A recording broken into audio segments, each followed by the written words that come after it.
As I sat in the corner booth of a dimly lit diner, I caught a strange movement from the window's reflection. It was subtle, almost imperceptible, but enough to make my heart skip a beat. My own reflection, sitting across from me, winked. I blinked hard, convincing myself that it was just a trick of the light. The room was empty except for the waitress in the back, cleaning tables with her back turned. I shook my head and returned to my coffee, trying to brush off the unease crawling up my spine. But something told me to keep watching, to stay alert.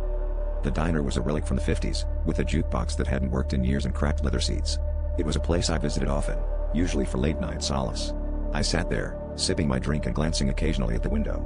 Each time, my reflection seemed to be doing something different, tapping fingers, drumming on the table, even glancing towards the door, as if expecting someone.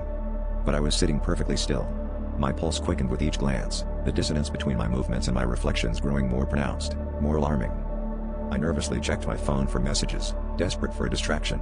That's when I noticed a new message notification from an unknown number. "Stop looking," it read. I felt the air in the diner grow heavier, more oppressive. I looked up to see my reflection standing up and starting to walk towards the door. Panic gripped me, but I was frozen in place.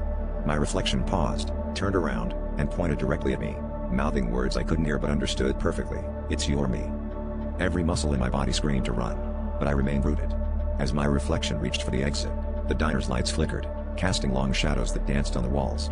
Just before disappearing from view, my reflection turned once more, its eyes glinting with a malevolence that wasn't mine.